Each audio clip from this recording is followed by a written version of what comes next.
Movie शुरू होती है और हमें मिरांडा को दिखाया जाता है। वो एक हॉस्पिटल में नर्स होती है। अभी वो एक नॉर्मल नर्स है, लेकिन जल्द ही वो भी सर्जरी करने लगेगी और इसी की वो पढ़ाई कर रही थी। अब पिछले कुछ दिनों से एक बूढ़ी लेडी उसकी पेशेंट होती है और उसकी डेथ हो जाती है। वो उसे देखने जाती है तो उस बूढ़ी औरत का बेटा उसके पास बैठा हुआ था। मिरांडा उसे सॉरी कहते हुए कहती है कि चलो अच्छा है, तुम्हारी माँ को ज्यादा दर्द नहीं हुआ। जिस पर उसका बेटा कहता है कि इसे और भी ज्यादा तकलीफ होनी चाहिए थी। उसने मुझे 29 सालों तक तकलीफ दी है और उस तकलीफ को इसे भी महसूस करना चाहिए था। बूढ़ी औरत का बेटा हर रोज उसे देखने आता, इसलिए मिरांडा को लगता था कि शायद उसे बहुत प्यार करता है, लेकिन इसका एकदम उल्टा था। काम से घर आते वक्त वो लॉन्ड्री शॉप पर जाती है। मिरांडा को जल्दी घर जाना था, इसलिए जाने से पहले वो लड़की मिरांडा से एक रिसिप्ट पर साइन करने को कहती है, लेकिन ऐसा करते हुए मिरांडा के हाथ कांप रहे थे। आजकल उसके साथ ऐसा ही हो रहा था और अगर ये उसकी प्रॉब्लम ऐसी ही रही तो वो सर्जरी की नर्स कभी नहीं बन पाएगी। इसके बाद वो अपने फादर से मिलने के लिए आती है, जिनके पास एक डॉग था जो कि मिरांडा को नहीं पहचानता। उसने मिरांडा पर अटैक कर दिया, जिसके चलते मिरांडा का ड्रेस थोड़ा सा फट जाता है। खैर मिरांडा अपनी उसी ड्रेस में अपने फादर के साथ डिनर पर जाती है।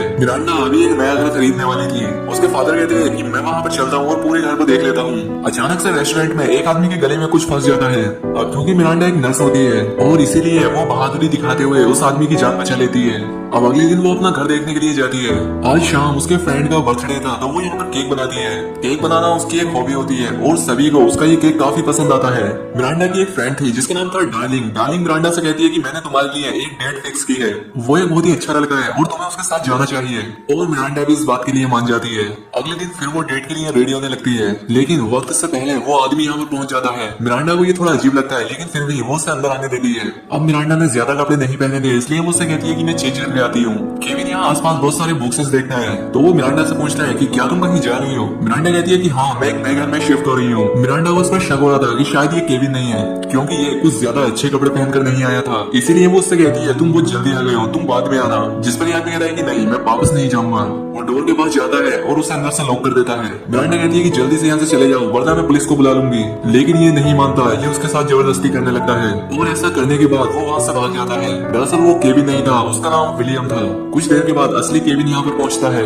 उसे दरवाजा खुला मिलता है और अंदर जाने के बाद मिरांडा को बहुत ही बुरी हालत में पाता है। इसके बाद वो पुलिस को कॉल कर देता है। फिर मिरांडा को हॉस्पिटल में लाया गया। पुलिस उससे पूछती है कि क्या तुम उस आदमी को जानती थी। मिरांडा को अचानक से याद आया उस दिन जब वो अपने फादर के साथ रेस्टोरेंट में गई थी जहाँ उसने एक आदमी की जान बचाई थी। उसी रेस्टोरेंट में विलियम भी काम करता था। वो पुलिस को उसके बारे में बता देती है। रात को विलियम यहाँ से भागने वाला था, लेकिन भागने से पहले वो अपने बॉस से पैसे लेने के लिए आ जाता है, लेकिन बॉस के पास ऑलरेडी पुलिस पहुंच चुकी थी। वो उसे अरेस्ट कर लेते हैं। दूसरी तरफ मिरांडा के फादर उसे सहारा देते हैं। अगले दिन वो मिरांडा के घर जाते हैं जहाँ ये सब कुछ हुआ था। वो उन सभी चीजों को साफ करते हैं। फ्रिज पर लगी मिरांडा की बचपन की फोटो देखकर उनकी आंखों में आंसू आ जाते हैं। मिरांडा अपने फादर के घर पर ही रह रही थी। इसके बाद अब थोड़ा टाइम गुजर जाता है और मिरांडा की बॉडी पर जो भी चोटें आई थी वो सब ठीक हो चुकी थी। उसे अपने रियल एस्टेट एजेंट से पता लगता है कि उसका घर कोई भी खरीदना नहीं चाहता, जिसका मतलब था कि अगर उसका घर बिकेगा नहीं तो वो नया घर भी नहीं खरीद पाएगी।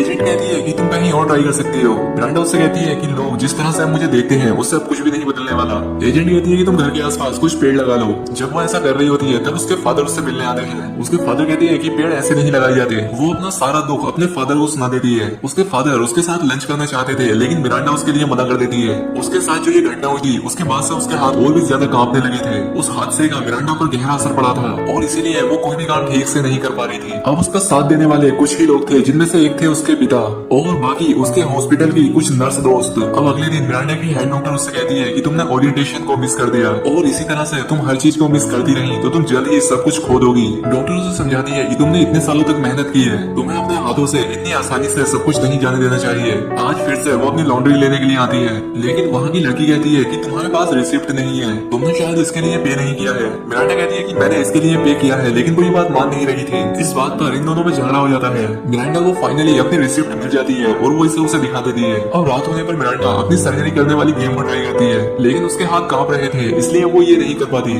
इस बात से वो बहुत ही ज्यादा दुखी हो जाती है। अगले दिन जब वो उठती है तब उसे एक आइडिया आता है। अब इसके बाद मिरांडा बदला लेने के बारे में सोचने लगती है और फिर एक लेटर लिखकर जेल में विलियम को भेजती है, जिसने कि उसके साथ वो गलत काम किया था। और लेटर भेजने के बाद से मिरांडा खुश रहने लगी, क्योंकि अब उसके मन में काफी कुछ चल रहा था, क्योंकि अब वो अपना बदला लेने वाली थी। जिस तरह से ये बर्ताव कर रही थी ये देखकर बाकी सबको भी अच्छा लगने लगा था। लेकिन जो लेटर मिरांडा ने विलियम को लिखा था वो लेटर विलियम बिना पढ़े ही उसे वापस भेज देता है। अब मिरांडा हर रोज कई सारे लेटर विलियम को लिखती थी, लेकिन वो उन्हें वापस भेज देता था, वो भी बिना पढ़े। फिर वो अपने पुराने ही घर को रिनोवेट कराती है, क्योंकि उसे नया घर मिल नहीं रहा था। था, इसलिए अब उसे इसमें ही रहना होगा। अब इसी बीच मिरांडा के डैड को चोट लग जाती है, जिसकी वजह से वो अपना डॉग मिरांडा को देते हैं ताकि वो उसकी देखभाल कर सके।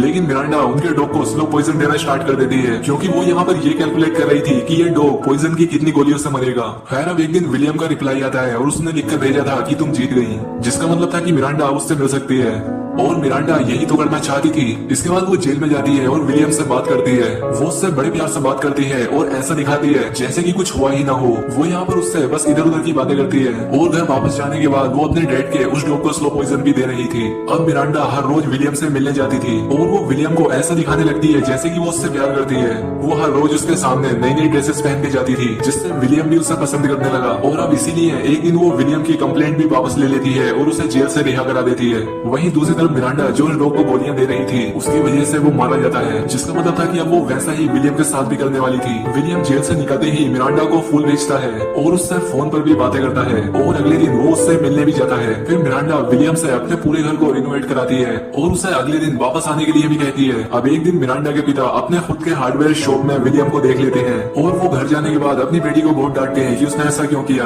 वो अपने डैड से कहती है कि डैड, मैं जिंदगी भर किसी एक बात के लिए पछतावा नहीं करना चाहती, मैं कुछ फिक्स करने वाली हूँ। अब उसके पिता नाराज होकर वहाँ से चले जाते हैं। अब अगले दिन विलियम मिरांडा के पास वापस आता है और घर के जो छोटे मोटे बचे हुए काम थे उन्हें भी पूरा कर देता है। अब उस दिन मिरांडा ने जितनी गोलियां अपने डॉग को दी थी, वो उतनी ही गोलियां विलियम की ड्रिंक में डाल देती है, जिससे कि विलियम के पेट में तेज दर्द होने लगता है और इसीलिए वो घर के अंदर वॉशरूम में जाता है और वहाँ जाकर बेहोश हो जाता है। जब विलियम की आंख खुलती है तब उसे मिरांडा ने बेसमेंट में बांध रखा था। जब उसे होश आता है तब मिरांडा ने उसका डायरेक्टली ऑपरेशन कर दिया था, क्योंकि मिरांडा ने उसका प्राइवेट पार्ट काट दिया था। लेकिन विलियम को ये बात अभी तक रियलाइज नहीं होती, इसलिए वो उससे पूछता है कि मुझे हुआ क्या था। मिरांडा कहती है कि तुम बीमार हो और इस बीमारी का कोई भी इलाज नहीं है, क्योंकि किसी रेपिस्ट का कोई इलाज नहीं होता। अब उसकी ये बात सुनकर विलियम जरा डिस्टर्ब हो जाता है। तब वो रियलाइज करता है कि उसका प्राइवेट पार्ट कट चुका है और मिरांडा ने उसे बांध रखा है। मिरांडा कहती है कि चिंता मत करो, तुम अभी बेहोश हुए थे, मैंने भी तुम्हें मारा नहीं है। अब वो डरने लग जाता है, जिस पर मिरांडा कहती है कि मैंने तुम्हें बेहोश किया था, जो पॉइजन मैंने डॉग को दिया था उसी पॉइजन से तुम बेहोश हुए थे।